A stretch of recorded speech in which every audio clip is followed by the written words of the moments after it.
안녕하세요, 여러분. 속 시원한 한국어의 박현선입니다. 오늘 저는 여러분들께 싸이다와 싸이다 두 개의 단어를 구별해 드리려고 합니다. 지금 들으셔서 아시겠지만 두 개의 단어는 소리가 똑같아요. 전혀 다른 게 없어요. 발음 기호를 하면 싸이다 똑같은 소리입니다. 다만 글로 쓸 때만 히읗 받침이 있는가 없는가의 차이가 있어요. 그런데 더 중요한 건 두 개의 단어 뜻이 전혀 다르다는 거죠. 그래서 두 개의 단어 뜻을 하나하나 정확하게 구별해 드리고 그 다음에 두 단어를 비교 대조해서 설명해 드리도록 할게요. 우선 받침이 없는 싸이다는 싸다 라는 말은 포장지로 싸다, 둘러싸다 또는 안아서 그 포위를 하다 뭐 이런 뜻으로 쓰이는 말이에요. 그래서 물건이 보이지 않게 가려지거나 돌려 말리는 것. 그래서 도시락은 예쁜 보자기로 쌓여 있었다. 그래서 싸다라는 말에 피동전미사 이가 들어가서 싸이다가 되는 거거든요. 그래서 싸이어를 어가 붙어서 이 어가 싸여로 바뀌는 거예요. 이와 어를 합하면 여가 되지요. 그 다음에 주위가 가려지거나 막히다. 사면이 바다로 쌓인 섬. 그러면 섬이 하나가 있고 전부 다 바다로 쌓여 있는 거죠. 이렇게 둘레와 관련된 것들을 쌓이다라고 얘기를 하는 거예요. 그 다음에 헤어나지 못할 만큼 어떤 분위기, 상황, 거기에 뒤덮여 있는 거예요. 그래서 슬픔에 쌓이다, 슬픔에 뒤덮여 있어요. 이럴 때 쌓이다를 사용하는 거예요. 하지만 받침이 있는 싸이다, 히읗 받침은 싸타. 싸타는 뭐죠? 이렇게 다 올려놓는 거죠.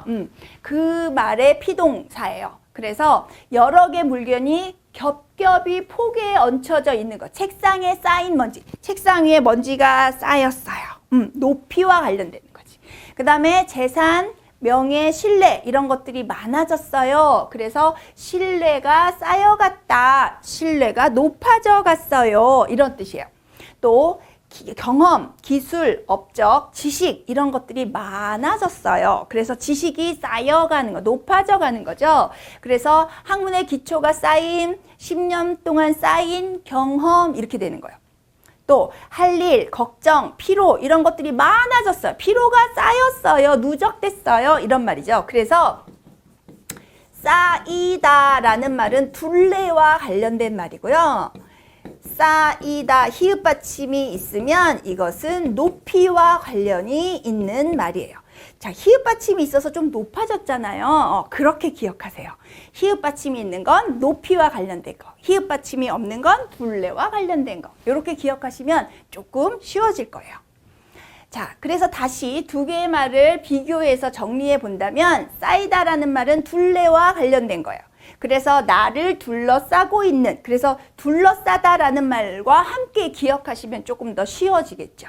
그러나 히읗 받침이 있는 쌓이다는 높이와 관련된 말입니다. 블럭을 하나하나 올려서 쌓아놓는 거죠.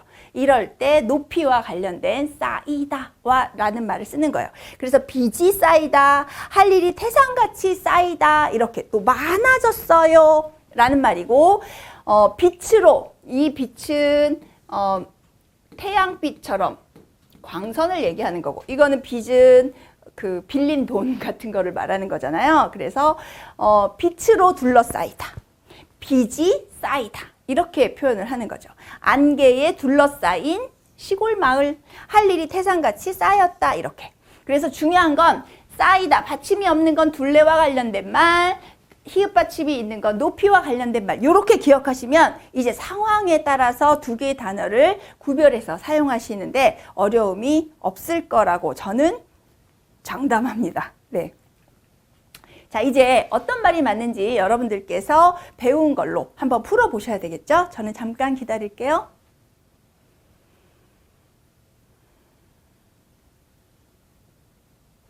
자, 비교적 쉽게 풀으셨을 거라고 생각하고 그래도 제가 답을 말씀드려야죠. 그죠?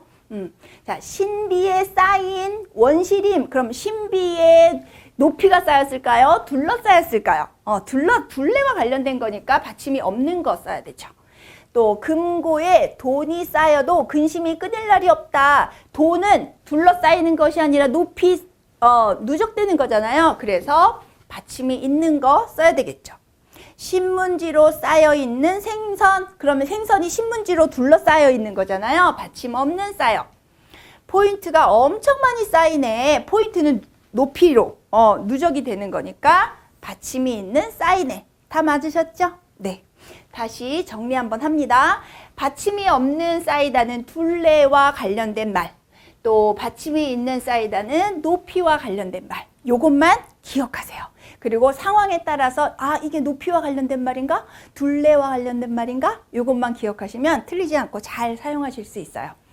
자, 오늘은 받침이 없는 쌓이다와 받침이 있는 쌓이다 두 개의 단어를 구별해 드렸어요.